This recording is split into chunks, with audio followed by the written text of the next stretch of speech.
E aí, pessoal? Hoje a gente vai conhecer a história de um verdadeiro herói da fé. Sabe, os santos são como uns faróis bem brilhantes que mostram pra gente qual o caminho certo para o céu. E a história de hoje é sobre coragem, fé e uma decisão que, nossa, mudou tudo. Pensa aí comigo. De um lado, a gente tem um império gigantesco, superpoderoso. Do outro, um único rapaz. E aí, quem será que vence essa batalha? É exatamente isso que a gente vai descobrir agora. Beleza, então vamos lá. A nossa história começa, há muito tempo, lá no poderoso Império Romano. E o nosso herói é um jovem cristão de 21 anos chamado Maximiliano, que morava no norte da África.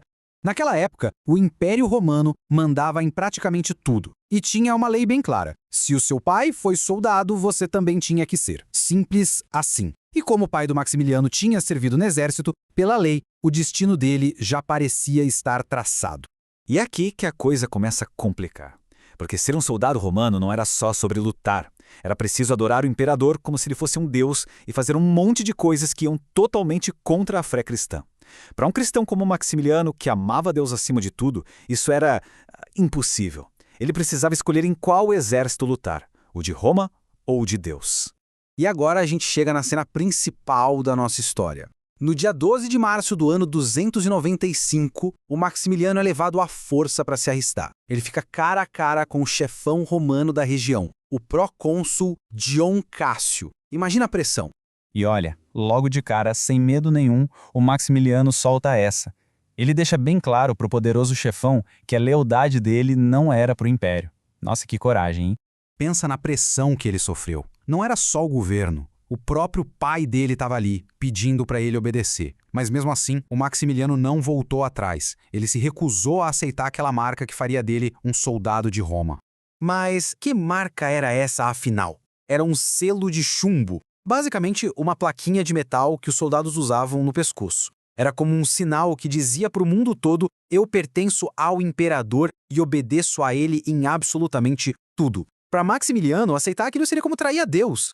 E a resposta dele foi essa, sensacional. O Maximiliano disse que já tinha uma marca, um sinal muito mais importante. O sinal do batismo dele. O sinal de que ele pertencia a Cristo. Ele estava dizendo que o coração dele já tinha dono e não era o imperador. Então a gente percebe, né, aquele não do Maximiliano foi muito mais do que só uma palavra. Foi uma declaração de fé gigantesca. Ele estava mostrando para todo mundo quem era o seu verdadeiro rei. O que o Maximiliano fez, na verdade, foi viver uma verdade central da nossa fé, que está lá na Bíblia. A gente precisa obedecer a Deus antes que aos homens. A coragem dele veio do coração do Evangelho. Quando a lei dos homens vai contra a lei de Deus, a escolha de um cristão é clara. Aí o procônsulo Dion Cássio, já sem paciência nenhuma, deu a sentença final. Condenou o Maximiliano à morte, pensando que isso ia botar medo nos outros cristãos. Mal sabia ele. Só que a história não terminou do jeito que o procônsul esperava, não. Para o Maximiliano, aquela sentença não era o fim. Era, na verdade, o começo da sua maior vitória. E essa, para mim, é a parte mais incrível de todas. Quando ele ouviu que ia morrer, ele não chorou, não ficou com medo, ele ficou feliz e agradeceu a Deus. Ele sabia que estava indo receber o maior prêmio de todos, a vida eterna com Cristo lá no céu. Mesmo enquanto era levado para a execução, ele ainda encontrou forças para animar os outros cristãos. Ele não estava pensando nele mesmo, mas em encorajar os amigos a também serem fiéis até o fim, para que todo mundo pudesse ganhar a coroa da vida eterna. E olha só o tamanho do coração desse rapaz. No seu último momento, ele fez um gesto de puro perdão e amor. Pediu que a roupa nova que o pai dele tinha comprado para ele ser soldado fosse dada de presente para o homem que ia tirar a vida dele. Que coisa, né? Um ato de amor puro.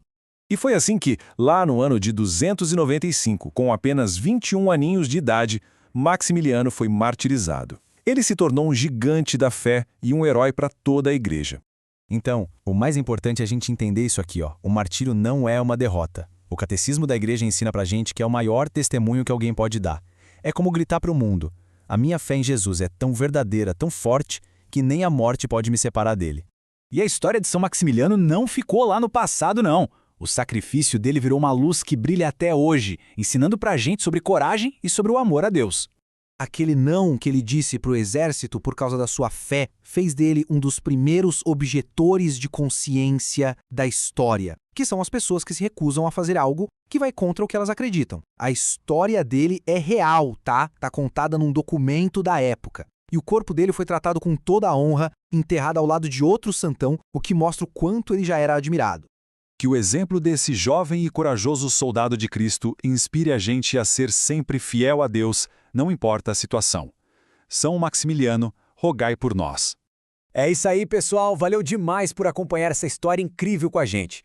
Se curtiu, não esquece de deixar aquele like, compartilhar com todo mundo e, claro, se inscrever no canal Catequista Felipe Lucas para não perder nenhuma história dos nossos heróis da fé.